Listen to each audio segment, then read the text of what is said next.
All right, so ready to dive into some really fascinating stuff with Virginia Woolf. Absolutely. Let's do it. We're doing Orlando this time. Not just any old look at Orlando.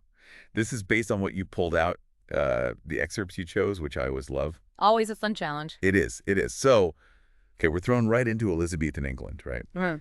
We meet Orlando, young nobleman, and of course it wouldn't be a Virginia Woolf novel without a whole cast of supporting characters. Right. And these supporting characters, we've got a queen who's maybe a little too fond of the handsome courtiers. Yeah. We've got a princess, very sharp-tongued, very intelligent. Oh, yeah. And then you even threw in a sassy parrot. I love it. I have a sassy parrot. No, but what's interesting here is that those characters, they're not just window dressing, right? They're not just there to give us this kind of like, oh, look at the historical detail. How fun. Right, right. Woolf uses them very deliberately, I think, as a way to kind of reflect back on Orlando. Oh, interesting. Different facets of Orlando's identity. Yeah, that makes sense. Yeah. I mean, you highlighted some of these passages where you've got Orlando, you know, trading wits with poets and writing sonnets. And it's almost like they're trying on different selves, right? Trying to figure out who they are. It's very much like that. Yeah, very much like that. And I mean, take that passage we highlighted where Orlando, after a period of deep sleep, wakes up and, shall we say, they're no longer the dashing young noblemen they once were. It's like Woolf flipped a switch and suddenly Orlando's having to navigate the world as a woman. And she does not shy away from that at all. It is just sudden. It is like 1 minute it's doublets and swords, and the next it's petticoats, and Exactly. you know, all the expectations that come with that. Exactly. And it's like this sudden shift in Orlando's physical form, right? It becomes this really fascinating lens through which Woolf can kind of dissect these social expectations that are put on men and women. Oh, yeah. And I think what's so interesting about it is that these are expectations that we still see echoes of today. Oh, absolutely. It's like she's holding up this funhouse mirror almost to how absurd those expectations are. It is, and it makes you really think about how much of who we are, or really who we are allowed to be, is shaped by those forces outside ourselves. Yeah. But then Woolf, she doesn't stop there. She takes this idea of identity. She just runs with it. Oh, she really does. And, you know, speaking of things that change, you pulled out this passage where Orlando's experience of time really starts to get interesting. Yeah. Especially after they hit the big 3-0. Like, what's Woolf doing there? Well, I mean, this is a novel that spans centuries, right? So Woolf really has the space to kind of play with our usual ideas about time. Right. And with Orlando, she starts to experiment with this idea that time isn't linear. It's not this straight line that we all think of it as. No, it's bendy, wibbly-wobbly, timey-wimey. Exactly. Exactly. And you highlighted that really amazing passage where for Orlando, you know, centuries can fly by in what feels like minutes to them. Right. And then a single moment can stretch on for what feels like an eternity. Oh, it's enough to give you whiplash. It really is. But I think what Woolf is getting at is that our experience of time, it really is subjective, isn't it? Totally, totally. I mean, think about when you were a kid, right? Summers lasted forever. Oh, I know.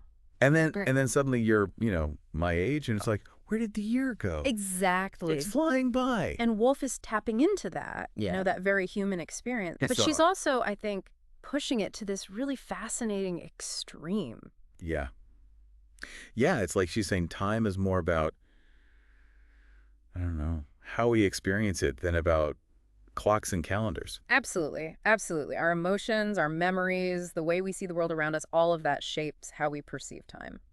Which, speaking of, leads us perfectly to those passages where Orlando's really wrestling with some big existential questions. Right, right. You know, love, death, the meaning of life. Yeah. Those biggies. The big ones. And, you know, it's interesting because just like with time, I don't think Woolf is trying to give us any easy answers when it comes to these big questions. Right. If anything, she's exploring all the different ways that, you know, as human beings, we try to find meaning when, let's be honest, the world can feel pretty confusing sometimes. Oh, absolutely. Yeah. And one of the most striking images you picked out is that scene where Orlando burns all of their manuscripts. Oh, yeah. After spending, you know, however long pouring their heart into their writing, there it goes, up in smoke. It's powerful imagery, right? Oh, so powerful. What do you think's going on there? Well, I think on one hand, you know, Orlando has had this encounter with Nick Green. Right, the poet. The poet. And he kind of represents, you know, this shallow pursuit of fame and recognition. Yeah. And so you see Orlando kind of rejecting that whole idea. Interesting. Okay. And, it's like that burning scene isn't the only time we see Orlando sort of shedding his skin, shedding an identity. Right.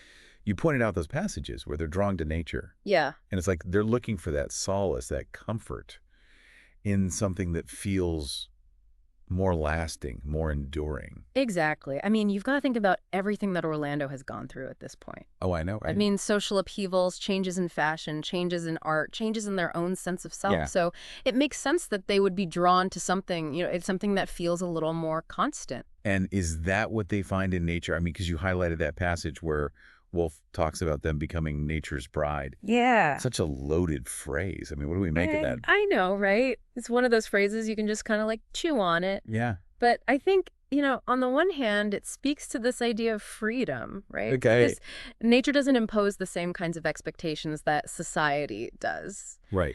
But it's also about connection, I think, because Orlando starts to feel this unity with the wind, with the trees, with the earth itself. It's like they're part of something bigger than themselves. And it's interesting because that connection, it seems to bring Orlando a sense of peace. Yeah. That they weren't finding in the court or even, in writing. It's true. It's true. Do you think Woolf is pointing towards something there?